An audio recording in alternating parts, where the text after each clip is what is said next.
पवित्र श्रीमद् भागवत गीता, पवित्र चारों वेद, पवित्र कुरान शरीफ, पवित्र बाइबल, पवित्र गुरु ग्रंथ साहिब, पवित्र कबीर साहिब की वाणी में छुपे हुए गूढ़ रहस्य अर्थात तत्व को जानने के लिए कृपया अवश्य सुनिए जगत गुरु तत्वदर्शी संत रामपाल जी महाराज के मंगल प्रवचन।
सत सोही। आप जी ने अभी एक भक्त का अनुभव सुना, तो पुण्यात्मा परमात्मा ने आपके ऊपर मेहर करी है और आप वास्तव में एक धनभागी प्राणी हो, जिनका ऐसे समय में मानव शरीर हुआ है कि परमात्मा ने अपना वो खजाना खोल दिया, जिसको अभी तक काल से बचाकर छुपाकर आँख में चौनी करके यहाँ तक पहुँचाया है। अब पुण्यात्माओं, आप देखते हो ये कैसा भोला बाला भक्त दिखाई देता। दास गदगद हो जाता है कि दास के द्वारा दिए गए ज्ञान से परमात्मा के बच्चे रंगे जा चुके हैं। अब इनको ब्रह्मा विष्णु महेश भी ज्ञान में पराजित नहीं कर सकता, वो खुद हार के जाएंगे। अब ये वो अनमोल ज्ञान आपको प्राप्त हुआ है। पुण्यात्माओं, सतगुरु आए दया करी, ऐसे दीन दयाल, बंदी छोड़ वृत्तास कहा, जठर गनी प्रतिपाल। सतगुरु आए दया करी। परमात्मा स्वयं ही सतगुरु बनकर आते हैं। आप जी को दास ने बहुत बार सदग्रंथों से वेदों से प्रमाणित किया है, तो वो परमात्मा कैसी लीला करता है, वो कहाँ रहता है, कौन है, कैसा है, कैसे मिलता है और वो कहाँ प्रमाण है। तो आप जी को उस परमात्मा के पहचानने के लिए ढेर सारे प्रमाण इकट्ठे करने पड़े, ताकि परमात्मा के बच्चे अपने मालिक को पहचान सकें। सदग्रंथों से प्रमाणित किया, जिन सदग्रंथों को आज तक हम सर्वधार्य मानते हैं और सत्य विद्या की पुस्तक मानते हैं, वेदों से, गीता से, पुराण से, कुरान से, बाइबल से, गुरु ग्रंथ साहिब से, और साथ में उन गवाहों को आपके सामने, उन महापुरुषों को भी रूबरू करवाया, जिनको परमात्मा मिले स्वयं आकर के सच जैसा वो लीला करते हैं। ऋग्वेद मंडल नंबर 9 सूक्त 86 के मंत्र 26 और 27 में, ऋग्वेद मंडल नंबर 9 सूक्त 82 मंत्र 1, 2, 3 में, ऋग्वेद मंडल नंबर 9 सूक्त 20 मंत्र 1 में, ऋग्वेद मंडल नंबर 9 सूक्त 94 के मंत्र 1 में, ऋग्वेद मंडल नंबर 9 सूक्त 95 के मंत्र 2 में, ऋग्वेद मंडल नंबर 9 सूक्त 96 के 16 से लेकर 20 में, ऋग्वेद मंडल नंबर 9 सूक्त 54 के मंत्र 3 में, ऋग्वेद मंडल नंबर 9 सूक्त 1 मंत्र 8 और 9 में, और भी ढेर सारे प्रमाण प्रत्येक वेद में।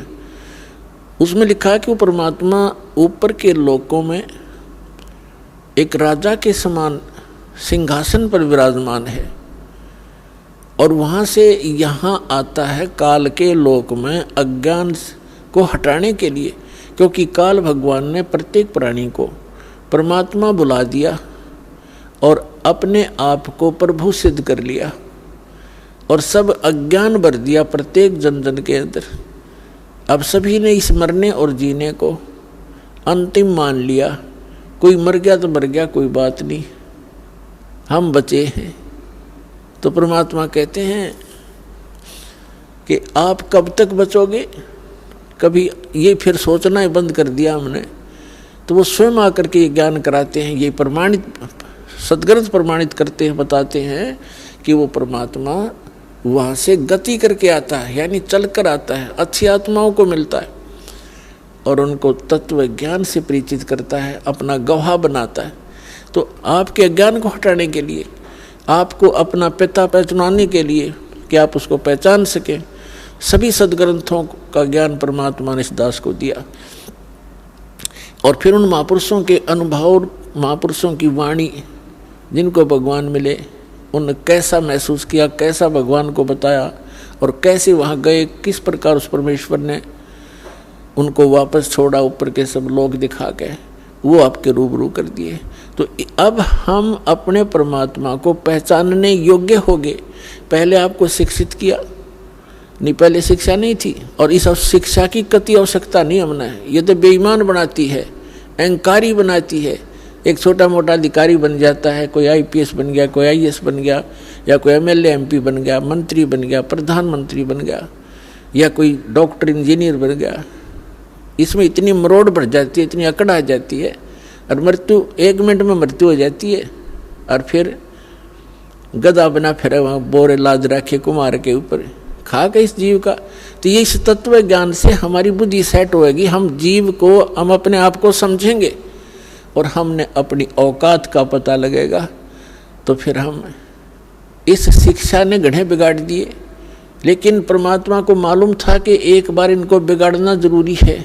कैसे बिगड़े आप देखते हो, कैसे पहनाव हो गया हिंदुस्तान में, और पहले कैसा पहनाव था, बकवादी बेमतलब के ऐसे कार्टून बनकर लड़कियां चलती हैं, कार्टून बनकर लड़के चलते हैं। क्या इसी को विकास मानते हैं?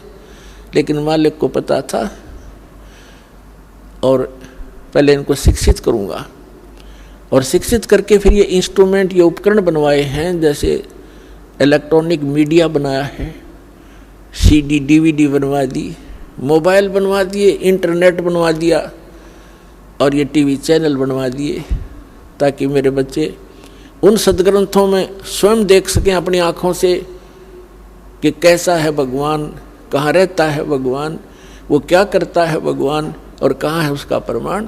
तो इसलिए ये उपकरण परमात्मा ने दिया, आपके ऊपर रहम कर रखा है। आपको तो मालूम नहीं उस परमात्मा ने कितने खाड़े कर रखे हैं आपके लिए, और कब से भटक रहा आपके लिए। आप तो भांग पिए पड़े हो यहाँ काल के लोक में। कबीर साहब कहते हैं, गोता मारूं स्वर्ग में और जा बैठूं पाताल, और गरीबदास ढूंढता फिरूं अपने हीरे मोतीलाल। अब देखो परमात्मा ने, अब बच्चा ये बता रहा था भक्त अपने अनुभव में कि कैसे मुझे परमात्मा मिले, कैसे ये मार्ग मिला। अचानक TV देख लिया, ना गुजरात में, और कौन बता का हुआ एक आदमी ने, और कैसे समझ पावे। अब जैसे आप किसी को बात समझाने लगते हो, 100 वाद विवाद करता आपके साथ और उठ के चला जाता है। अब TV में बैठ गया, ठीक है, TV में बैठेगा घंटा आध घंटा जो सत्संग चलेगा, तो वो उसके साथ वार्ता तो कर नहीं सकता, ना विवाद कर सकता। विवश होकर उसने सुनना पड़ेगा, चाहे गाली दे के सुनो। अब सुनना पड़ेगा, और सुनेगा तो फिर अंदर भी समाओगा, क्योंकि तनमोल ज्ञान है। तो पुण्यात्माओं, उस परमात्मा ने आपके लिए बहुत कुछ कर रखा है। आप बालक हो, काल के लोक में फंसे पड़े हो, आपको अपने दुख का पता नहीं, पिता को पता होता है। तो अब यहाँ से निकालने के लिए उस परमात्मा ने ये समय सेलेक्ट किया था, ये टाइम सेलेक्ट किया था पिछली पीढ़ी का, कलयुग के अंदर। और तब परमात्मा ने कहा था कि जब 5505 वर्ष कलयुग बीत जाएगा, तब मैं आऊँगा। स्वयं ना आए तो दास भेज दिया। अब प्रधानमंत्री आओ, या प्रधानमंत्री अपने किसी रिप्रेजेंटेटिव ने भेज दे, फुल पावर देखे, तो प्रधानमंत्री समझना चाहिए। उसकी वचन में शक्ति प्रधानमंत्री वाली ही है। तो इस दास को भेजा पुण्यात्माओं। सभी सदग्रंथ आपके रूबरू कर दिए। इन सदग्रंथों को, जैसे हिंदुओं के सदग्रंथों को हमारे धर्मगुरु हिंदू वाले नहीं समझ सके, ना गीता ना वेद पुराणों को, अटपट उवा बाई बक्या करते और नाम ही निकाल लिया करते कि हम वेदों से, पुराणों से और श्रीमद् भगवद गीता से आपको ज्ञान सुना रहे। उन्हें कह नहीं पता था वेदों, गीता और पुराणों का। अब तो आपके समक्ष ही हो गया, जो जिन्होंने ये ज्ञान सुन रखा है उनको तो क्लियर हो चुका है कि वो तो डले डोया करते। ऐसे ही कुरान शरीफ के पढ़ने वालों को कुरान शरीफ का ज्ञान नहीं था। पुण्यात्माओं, हम भाषा जानते नहीं, वह क्या भाषा है, लल्ला लल्लूहू, वह हमारा समझ में आवे नहीं। एक विचार करने की बात है। कबीर साहब का दिया हुआ दिमाग इस दास को, हमें पता था मेरी कितनी बुद्धि थी, अब मुझे मालूम है परमात्मा का दिया हुआ ये सब कुछ किया हुआ हो रहा है। न ये इलेक्ट्रॉनिक जो सिस्टम बनाया जा रहा है, टीवी, इंटरनेट, DVD, कंप्यूटर, ये मनुष्य नहीं बना सकता। ये मोबाइल छोटे छोटे बना दिए, इसमें पूरी फिल्म परमात्मा के सत्संग भरे जाते हैं, 50-50, 100-100, 200 घंटे के। तो परमात्मा ने रजा बख्शी आपके ऊपर के मेरे बच्चे इस काल के लोक में इन्होंने बिजी तो रहना ही है, क्योंकि यहाँ तो कर्म प्रधान है और सतलोक में कर्म प्रधान नहीं, वहाँ तो मौज मौज है आपकी, सारे सुख आपके पास उपलब्ध रहेंगे। तो इसलिए परमात्मा ने ये जीव के कल्याणार्थ ये काम किया है। जैसे तो एक भक्त कल अपने इंटरव्यू में बता रहा था अपने अनुभव में कि हम राजस्थान से आते हैं और राजस्थान के से हमारे लगभग जब हम ट्रेन में वापस जाते हैं सत्संग सुनने के लिए, तो हिसार से जोधपुर जाती है ट्रेन, वो खाली होती है, हम सब भगत ही उसमें प्रवेश हो जाते हैं और उससे में देखे नज़ारा, कोई तो नित्यनेम कर रहा है, कोई मंत्र कर रहा है, कोई परमात्मा की चर्चा ही कर रहा है, कोई भोजन कर रहा है भगवान का, यहाँ से प्रसाद लेकर जाते हैं। तो ये जो चर्चा चलती है वहाँ बैठे जो को भक्त उनमें भी आके बैठेंगे, अन्य भी सवारियाँ होंगी, तो वो अपने उनके ऊपर भी उसका प्रभाव पड़ेगा। इन वाणियों का पूरे वातावरण में अब प्रवेश होगा और जो जैसे कुछ ऐसे पाप होते हैं मनुष्य के, परमात्मा की वाणी सुनने से ही अक्षीण हो जाते हैं और फिर वो चेतन होता है। जैसे एक किसी को सर्प डस जाता था तो पहले आध्यात्मिक ट्रीटमेंट होया करते थे,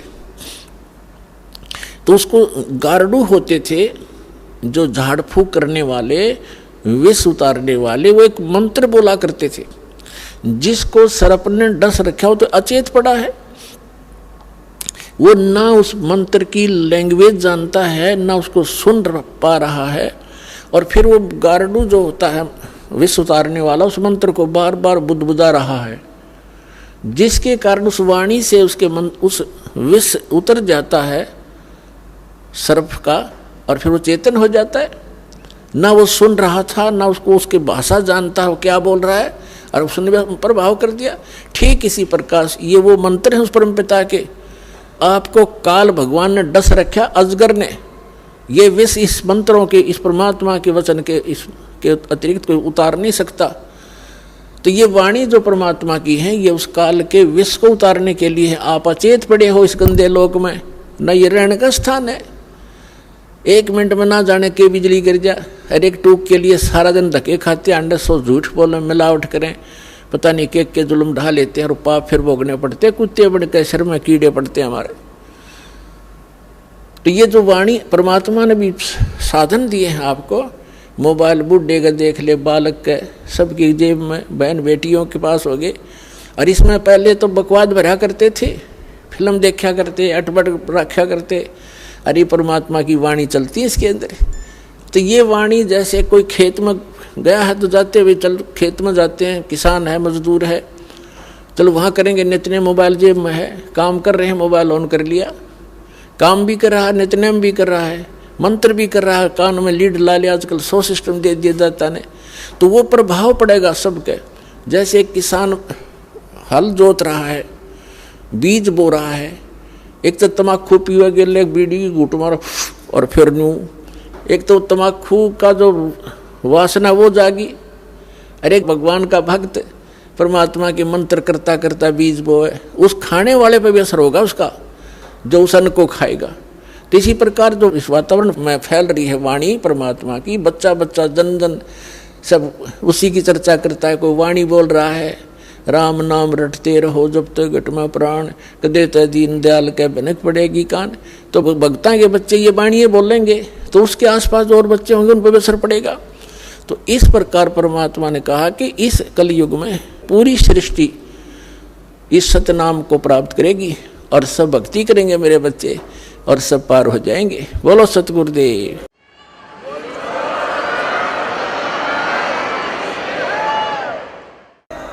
तो पुण्यात्माओं, जब तक हमें सत भक्ति नहीं मिलती, सच्चा सतगुरु नहीं मिलता और परमात्मा का ज्ञान सही नहीं होता, तो हम डगमग रहते हैं। और परमात्मा का मार्ग मिलने के बाद फिर हमें दृढ़ विश्वास होना चाहिए। कहते क्या होया हरि नाम लेते हैं जब मन में ना विश्वास। आप नाम भी कर रहे हो और परमात्मा पर विश्वास नहीं है तो आपकी भक्ति विफल है, कोई फायदा नहीं उस नाम के लेने का। एक भक्त, एक लड़का, जवान लड़का, वो दोनों बच्चे, उसकी पत्नी भी आए हुए थे, वो पायलट लगे हुए हैं। ऐसे वो बात कर रहे थे, जैसे खड़े थे हमारे पास, और कोई बता रहा था जी मुझे ऐसा लाभ हुआ, ऐसा लाभ हुआ। मैं ठीक है बेटा, अभी तब शुरुआत आपकी, देखते जाना भगवान क्या क्या सुख देगा आपको। तो वो लड़का कह रहा था, पायलट बेटा न्यू कह रहा था जी, कोई मैंने न्यू कहा ना, हमारे गुरुजी ने कभी दास का नाम लेके और सूर्य को हाथ में ग्रहण कर लिया, तो मैं इन्हें कहूँगा यह कोई खास बात नहीं, ये तो आम चीज़ है उनके लिए, वो तो कुछ भी कर सकते हैं। तो पुण्यात्मा इतना दृढ़ विश्वास होना चाहिए आपको भगवान के ऊपर, तब इसमें सफल होगे। अब जैसे जब तक हमें ये यथार्थ ज्ञान नहीं मिला था, ये सच्चा भगवान नहीं मिला था, तो हमने कोई बहकाले था कि ना ऐसा नहीं ऐसा ठीक है, तब वो भी मान लेते थे। जब इस दास को ये ज्ञान प्राप्त हुआ हमारे पूज्य गुरुदेव जी से और ये नाम प्राप्त हुआ, उसके बाद डट के भक्ति करी। रजा तो नहीं की थी, क्योंकि सतगुरु कृपा करते तभी भक्ति होती, जीव भक्ति नहीं कर सकता, काल करण नहीं दे। ये तो दाता साथ रहते अपने बच्चे के, और तब ये भक्ति कर पाता। ना इतना उलझा रखा है, 100 समस्याएं, सैकड़ों टेंशन पैदा कर रखी बेमतलब की, तो पहले वो टेंशन खत्म करेगा, अंदर से सहारा देगा। क्योंकि हम तोड़ रखे काल में, कति रगड़ रखे, पीस रखे। अब घने दिन में तो आपका दिल खुलेगा कि सचमुच भगवान यो भी सुख हो गया, यो भी हो गया, और फिर जाके मन दृढ़ होगा। और समय अवश्य लगेगा, परंतु ये करके छोड़ेगा। तो पहले कोई भी डगमग कर देता, ज्ञान इतना था नहीं, और कोई भी दो बात अटपट करता था, हम सोचा करते यो भी ठीक होगी भाई, ये भी ऐसा भी ठीक होगा। तो यहाँ परमात्मा भी कहते कबीर साहब के ज्ञान संपूर्ण होया नहीं और हृदय नहीं छदाया, ये देखा देखी भक्ति का फिर रंग नहीं ठहरा। जब तक हमारे हृदय में ये ज्ञान नहीं टकेगा जाकर, यानी कलेजे में इसमें कसक नहीं बनेगी सच्चाई की, तो हमें कोई भी बहका लेगा। तो जब मेरे जीवन में जो यू टर्न आया, वो कैसे था कि पहले हमारे जो है धर्मगुरु जो भी ज्ञान देते थे, हम उसको सत्य मानते थे। और जैसा कि जब दास के साथ एक घटना घटी, हमारे घर के ऊपर एक कमरा अलग से बना रखा था, उसको किराए पर दे रखा था। उसमें एक आर्य समाजी यानी महर्षि दयानंद का चेला शास्त्री था, वो उसमें किराए पर रहता था। बोलन चालन का बहुत अच्छा स्वभाव था उसका, एक बहुत ही नेक सा आदमी दिखा करता। नेक तो था, लेकिन ज्ञान अज्ञान था उसके अंदर। लेकिन उस ज्ञान से पहले, इस परमात्मा वाले ज्ञान से पहले, हम जो भी चर्चा भगवान की करते थे, तो वो कहता था ऐसे नहीं वैसे नहीं, तो हम मान लेते थे भी आप कुछ एज भी आदमी था, एजड था, और उसमें ठीक कह रहे, ये भी सच्चा है। जब ये ज्ञान दास को हुआ, उससे पहले उससे चर्चा होती थी कि हमने हमारे सुना है कि जैसे द्रौपदी का चीर बढ़ा दिया भगवान ने, यानी साड़ी बढ़ा दी। तो वो कहता था नहीं ऐसा कुछ नहीं होता, ये तो सिर्फ एक पाखंडियों का भ्रम फैलाया हुआ है, ऐसा कुछ नहीं होता। तो हम ये भी मान लेते थे, क्योंकि हमें कोई दृढ़ता नहीं थी। एक दिन ऐसी रजा हुई दास को, क्योंकि जब तक भगवान हमारे साथ कोई ऐसी अनहोनी नहीं करेगा, इतने यो मन पापी टके नहीं, ना यो भक्ति करने दे, ना दृढ़ होने देता।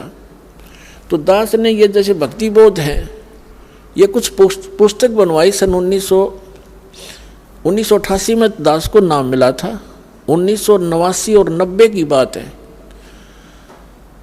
और एक अलग से पूजा स्थल बनाया 5.5 बाई 15 फुट का, एक गैलरी के ऊपर सेकंड फ्लोर पर। और उसमें आमने सामने खिड़की में यहाँ हवा भी साफ आती रहेगी, आपने उसमें फोटो वगैरह लगा के मंदिर टाइप बना लिया। जब वो मकान हम बना रहे थे, थोड़ा शहर से बाहर था, तो मैं लाया जाली लोहे की, मच्छरों से बचाने के लिए जाली लगाते खिड़कियों पे। तो किसी भी कारण से मेरे से गलती लगी या उस सेठ के नौकर से गलती लगी, 8 इंच छोटी जाली काट दी आमने और सामने की। और मैं ले आया कानू आके मैंने बच्चों से कहा कि ले इसको लगाओ। मकान तो बन चुका था, वो खिड़की वो लगाना रह रहा था। जब वो लगाने लगे, ये बड़ा लड़का और एक किराएदार था वहाँ, अन्य बिहार का था, उन दोनों ने लग के वो लगानी चाहिए। तो उन्होंने कहा जी ये तो छोटी है, और छोटी भी थोड़ी नहीं, 8-9 इंच ऊपर ऐसे खड़े तो सही, बराबर में छोटी थी, साइड में चौड़ाई में। मैंने देखा भी सच में छोटी है। दूसरी देखी, वो भी ऐसी, दोनों एक जैसी खिड़कियां थी आमने सामने। मैंने सोचा इन्हें रख दे लपेट के और स्टोर में डाल दी ऊपर। मैं वापस लेके जाऊंगा, वो लेगा नहीं, कहेगा मेरे क्या काम है, मैं ये राड बढ़ाया नहीं करते वक्त, मैंने डाल दी। कुछ दिन के बाद दास ने ये भक्ति बोध बनवाई। उस समय दास को दीक्षा देने का आदेश नहीं था तब तक। 1994 में दास को आदेश हुआ है। 6 वर्ष तक दास सेवा करता था, भक्तों को समझाता था, गुरु जी के पास ले जाकर दीक्षा दिलवाता था। फिर उनकी रजा हुई, आदेश दे दिया दास को अचानक कि आज के बाद तू गुरु होगा। और आज के बाद सबको बोल दिया कि इनसे उपदेश लो, जितने भी उनके सस्ते, जो इनको गुरु नहीं मानेगा मेरा कुछ नहीं लगता। अब इतना बड़ा जिम्मेवारी का काम दास को जब अचानक सौंप दिया तो पसीना पसीना हो गया। समझ वो भी गए कि बच्चा घबरा गया। तो उन्होंने कहा कि बेटा तेरे साथ रहूँगा, घबराइए मत, और विश्व में तेरे बराबर संत नहीं होगा, पूरे विश्व में तैल का होगा।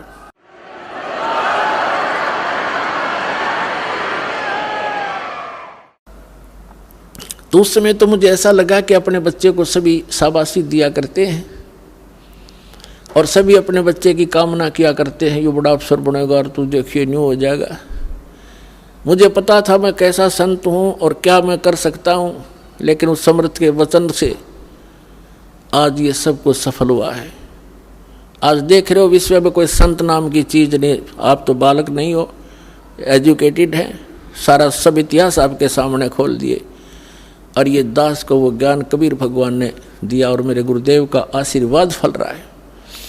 तो मैंने पहले क्या करता था, दास की ये पुस्तक बनवाता था और हमारे गुरुजी फ्री दिया करते थे सबको जो उनके उपदेश लिया करते थे।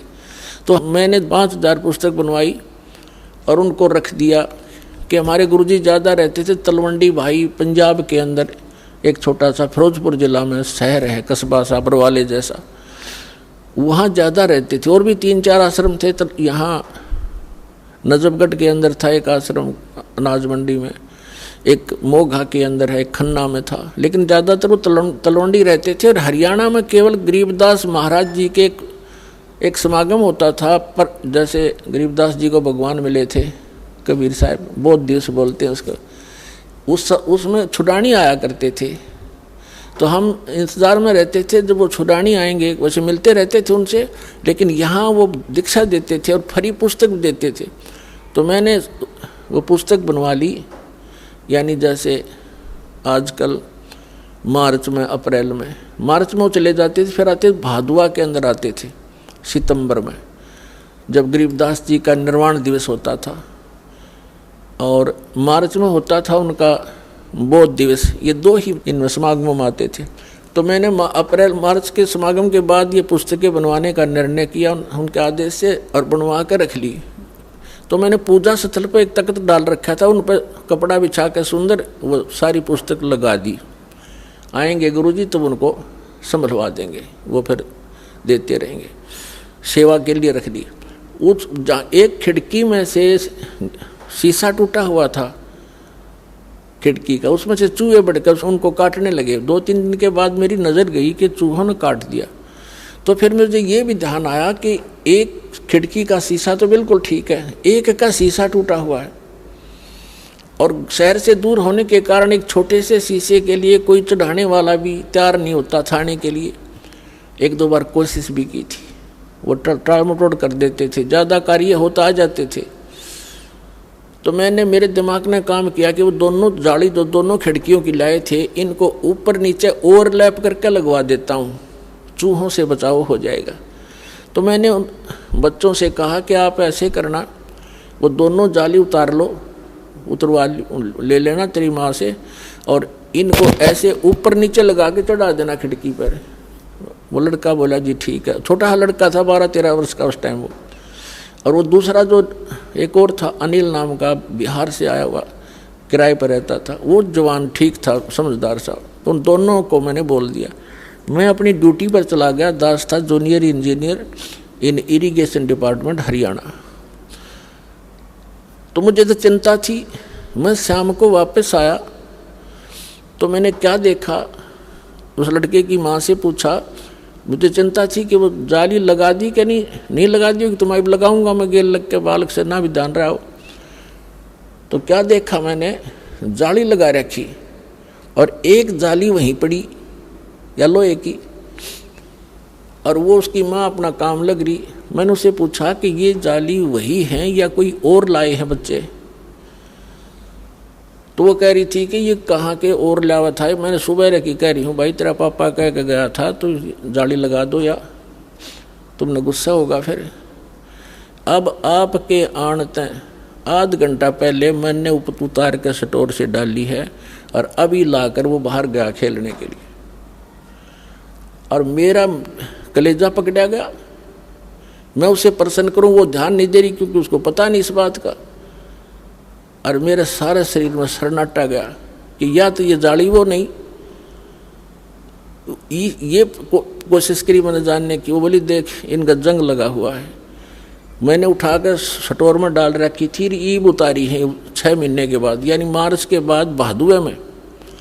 एक रेनी सीजन ऊपर का उतर गया, वर्षा का मौसम, उनका जरवर भी लग रहा था, दिखे पुरानी। फिर भी विश्वास नहीं आया वो लड़का कहाँ है, क्योंकि एक ही जाली और फूल आ रही इतनी फालतू, कब से 8-7 इंच और लटक रही थी। तो मैंने उसको लड़के को बुलाया, बाहर खेल रहा था इधर, और जो दूसरा उसके साथी था वो बुलाया और उन लड़के से कहा कि ये जाली तुम और लाए हो या वही है। जी वही है, और मेरी माँ ने उतार कर दी थी, हमने भी लगाया है। वो किराएदार भी कह रहा कि अभी आंटी ने उतारा है, अभी लगाया हमने। मैंने लड़के से, देखो हमें ज्ञान नहीं था कि भगवान वाला कोई काम हमारे सामने कराया नहीं था, ना विश्वास हो रहा था मेरे भी साची। हमने सुना करते थे, नो तो था विश्वास, भगवान पता नहीं क्या करते, पर आज तक होया नहीं देखा था। मैंने उस लड़के से कहा कि मेरे सिर पर हाथ रख और कबीर भगवान की कसम खा कि तू या इस जाली लाया है, वही जाली है। ने बोला जी कबीर भगवान की कसम, और वह जाली है, मेरी माँ ने उतार कर लाई थी। वो दिन हर आज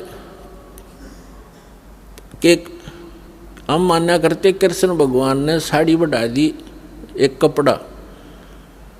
अब तो पता चल गया कि वो साड़ी बढ़ाने वाला भी यही था, लेकिन उस समय बुद्धि इतना काम करे थी कि कबीर इज गॉड, क्योंकि इसने लोहा भी बढ़ा दिया, कपड़ा तो छोड़, ये क्या नहीं कर सकता।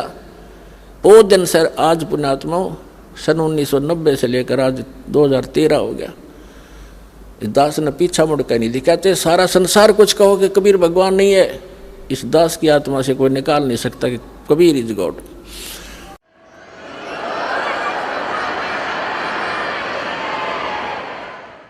अब जब दास के साथ यह घटना घटी, और वो कम से कम 10 साल लगी रही वो जाली नौरों को दिखा करता, देखो जो भगत थे तो मान जाते, बकवादी बने गए, बकवास करे, झूठ बोला, पाखंडी है।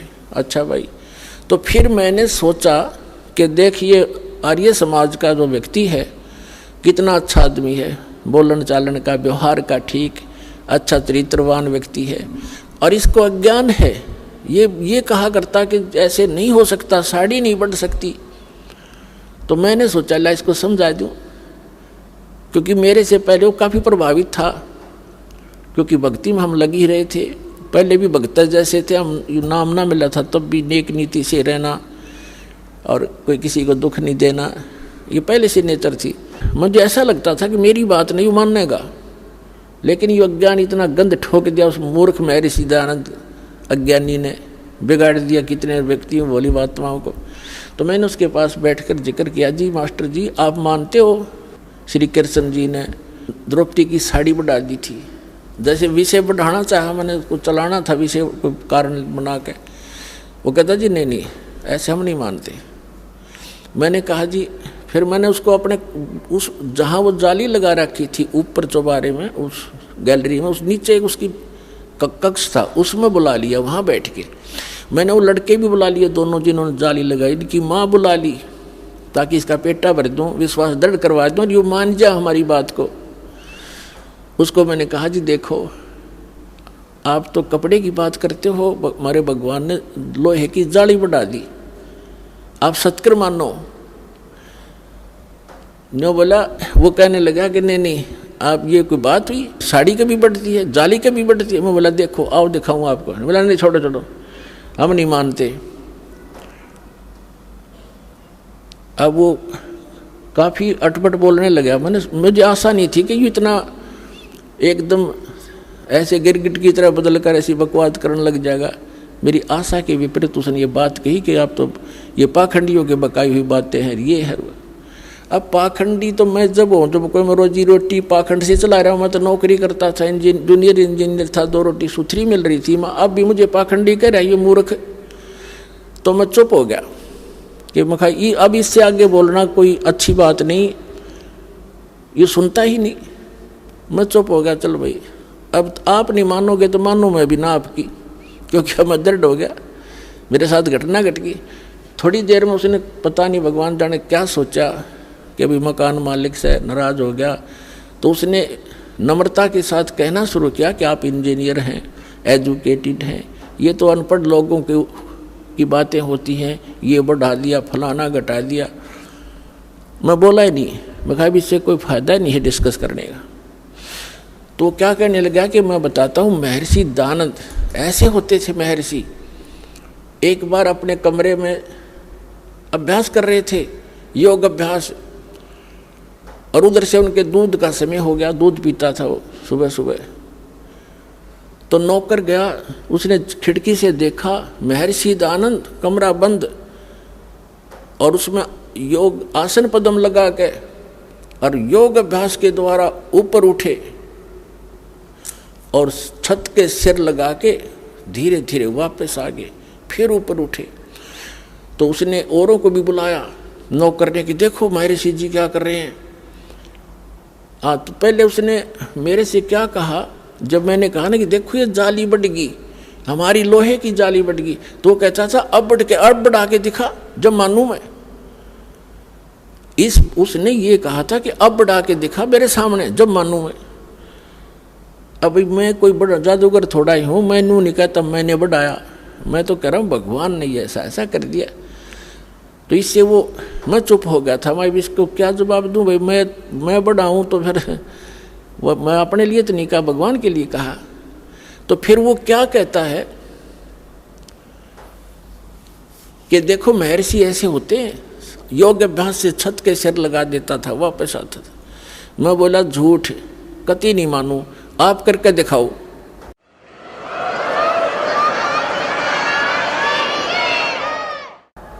ओडे का मुंह हो गया उसका, मगर करके दिखाए जब मानू तुझे में नहीं, झूठ बोलता है तो भी। लेकिन हम ये नहीं कहते कि ऐसा नहीं हो सकता, लेकिन महर्षि तो ये भी ना कर सका था, उदानंत है वो तो कति नारायण अज्ञानी और कति हर तरह से फेल आदमी था, उसकी फोकट में बना रखी थी इन लोगों ने। लेकिन ऋषि महर्षि यहाँ तक प्रमाण है कि संत स्वर्ग में चले जाते थे, दूसरे लोकों में जाते थे, वापस आ जाते थे। लेकिन ये मोक्ष मार्ग नहीं है ऐसे धक्के खाने और भटकने से। तो फिर वो चला गया, उठ के माना नहीं, मैं तेरे नहीं मान सकता। तो पहले तो हम डगमग थे, हमें जो भी कुछ कहता था उसी की मान लेते थे। अब पृथ्वी इधर से उधर हो सकती है, दास ये नहीं मान सकता भगवान क्या नहीं कर सकता, सब कुछ कर सकता है। अपने आत्मा एक समय एक नगर के बाहर 2 साधक साधना किया करते थे। एक तो 40 वर्ष से लगा हुआ था, दाढ़ी बड़ी हुई थी, बड़ा देखने में ऐसा महापुरुष दिखाई देता। और एक 4 वर्ष से ही साधना करनी प्रारंभ की थी दूसरे ने, और उन दोनों के पास देवदूत आता था और उनके पास बैठकर घंटों भगवान की चर्चा दोनों से ही करके जाता था। एक दूसरे साइड में था नगर के, एक ईस्ट में एक वेस्ट में।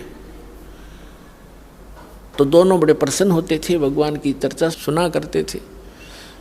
एक दिन भगवान के सामने देवदूत ने कहा कि प्रभु आपके 2 भक्त उस नगर में एक विशेष आपके ऊपर विश्वास करते हैं, आपकी बड़ी भक्ति करते हैं, आपके ऊपर आरूढ़ हैं, कुर्बान हैं।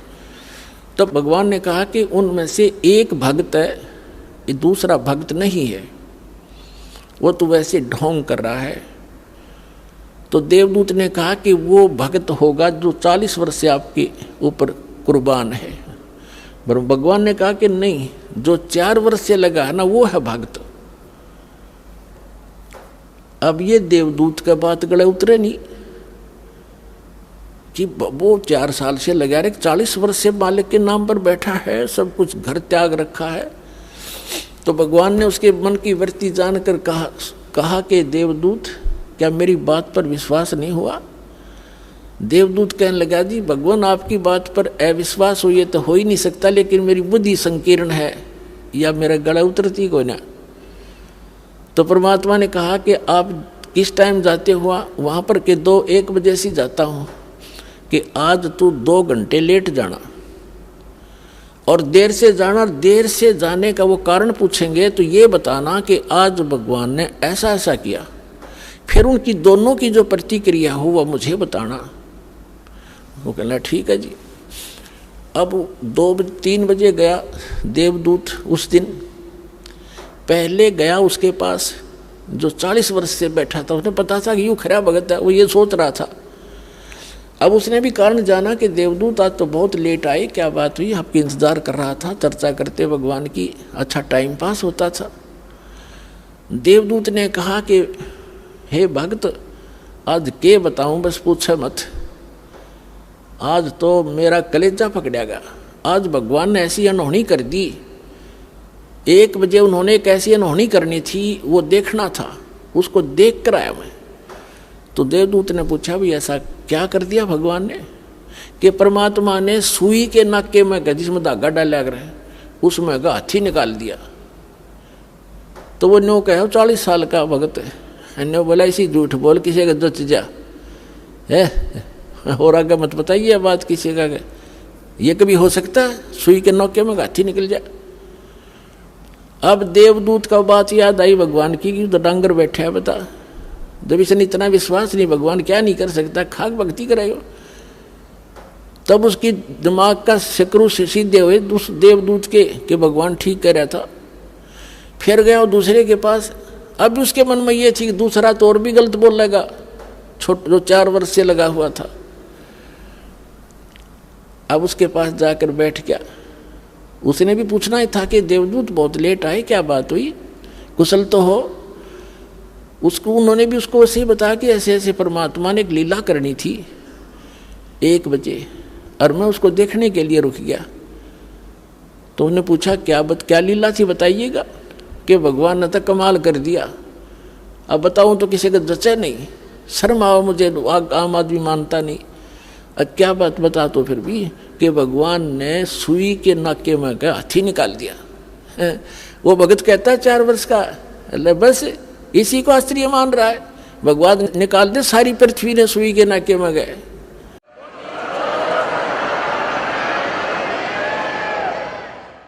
तो देवदूत ने सीने से लगा लिया उस भगत को कि धन है तेरे माता पिता जिनसे जन्म हुआ, भगत होती सा हो।